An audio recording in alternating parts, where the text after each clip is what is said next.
नमस्कार, स्वागत आहे तुमचं सुषमाज किचनमध्ये। आज आपण पाणीपुरीसाठी लागणारा रगडा तयार करणार आहोत। हा रगडा तुम्ही पाणीपुरी बनवण्यासाठी, रगडा चाट बनवण्यासाठी किंवा रगडा पॅटीससाठी पण वापरू शकता। या रगड्यापासून तुम्ही समोसा चाट, कचोरी चाट पण तयार करू शकता। रेसिपी शेवटपर्यंत बघा। रेसिपीला लाईक करा, चॅनलला सबस्क्राईब करा आणि बेल नोटिफिकेशन पण ऑलवर प्रेस करा। कोणताही चाट बनवण्यासाठी झटपट तयार होणारा रगडा कसा बनवायचा रेसिपीला सुरुवात करूया। पाणीपुरीसाठी लागणारा रगडा आपण तयार करायचे। त्यासाठी मी 1 वाटी मटार घेतलेले होते, हे पिवळे कच्चे रात्रभर पूर्णपणे भिजून घेतलेले आहेत। व्यवस्थित मटार हा भिजला गेला पाहिजे, असा नखानी तुटला गेला पाहिजे इतपत हा मटार भिजलेला हवा। आणि 2 बटाटे साल काढून कट करून पाण्यामध्ये टाकून घेतलेले आहेत। आता हे जे भिजवलेले मटार आहेत ते कुकरमध्ये टाकून घ्यायचे। तर हा रगडा आपण जो तयार करणार आहोत तो तुम्ही पाणीपुरीसाठी वापरू शकता किंवा मग चाट, कोणताही रगडा चाट बनवायला वापरू शकता। मटार कुकरमध्ये टाकून घेतले, त्यामध्येच हे बटाटे टाकून घ्यायचे। तर मटारच्या वरती 1 इंच येईल इतपत आपल्याला पाणी टाकून घ्यायचं यामध्ये शिजण्यासाठी। साधारण असं मोजल्यानंतर 1 इंच पाणी हे मटारच्या वरती हवंय, म्हणजे मटार छान शिजले जातात। आता यामध्ये आपण थोडंसं मीठ टाकून घ्यायचे। सुरुवातीला थोडंच टाकायचं, नंतर लागलं तर आपण टाकू शकतो।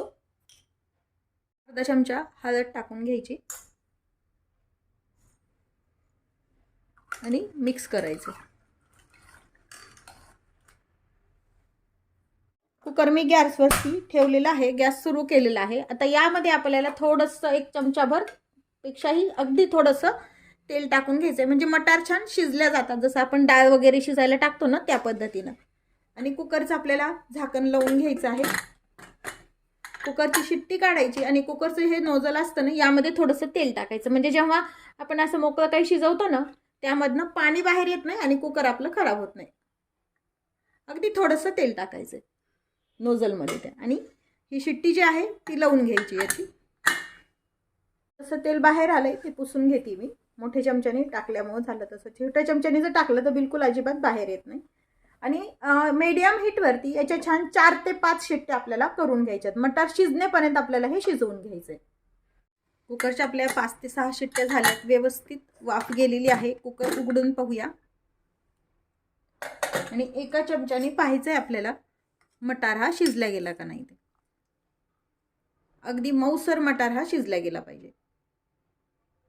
असा पूर्ण छान मटार आपला शिजला गेलेला आहे। आता हे थोडंसं मॅश करून घेऊया। तुमच्या किंवा मग पावभाजीच्या मॅशरनं हे मॅश करायचे।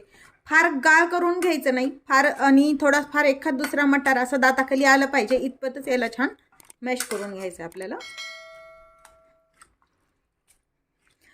यामध्ये पाण्याचं प्रमाण तुम्ही तुमच्या आवडीनं हवं तसं कमी जास्त करू शकता। घट्ट पाहिजे असेल तर अगदी घट्ट पण ठेवू शकता। साधारण असा आळत बोबडाचा मॅश करून घ्यायचं आपल्याला। हे असे काही मटार यामध्ये शिल्लक राहिले पाहिजेत।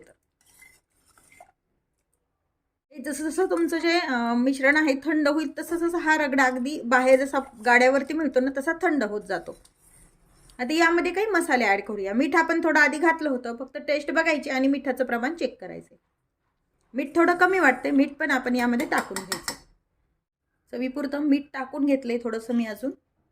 बारीक चिरलेला कांदा टाकून घ्यायचा। कांदा आयत्या वेळेसच टाकायचा, जेव्हा तुम्ही खाताल त्यावेळेला टाकून घ्यायचा, नाही तर आधी जर टाकला तर कडवटपणा येतो। बारीक चिरलेली कोथिंबीर टाकून घ्यायची।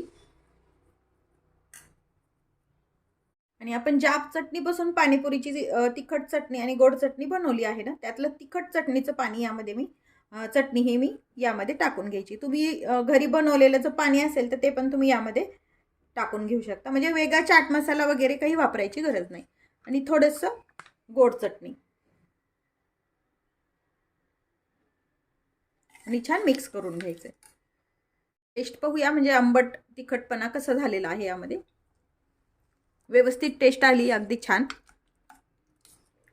त्या चटण्या टाकल्यामुळे काय होतं, पाणीपुरीच्याच यामध्ये बाकी काही साहित्य टाकायची गरज नाही। धने जिरे पावडर वगैरे काहीही वेगळं वापरायची गरज नाही। पाणीपुरीचा आपला रगडा छान तयार आहे। पाहू शकता जसा हवा तसं हे मटार छान शिजल्या गेलेले आहेत। आणि जसा जसा थंड होईल तसा बरोबर पाहिजे तसा आपल्याला हा घट्ट होतो। वापरू शकता कोणताही चाटचा प्रकार बनवायला हा रगडा तुम्ही वापरू शकता। आता यावरती थोडंसं वरतून कांदा आणि कोथिंबीर टाकून घ्यायची आपल्याला.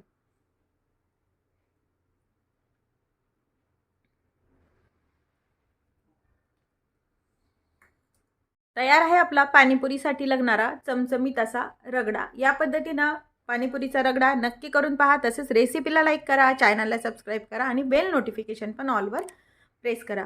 अशाच नवीन रेसिपीसोबत पुन्हा भेटूया. तोपर्यंत बाय बाय. व्हिडिओ पाहिल्याबद्दल खूप धन्यवाद.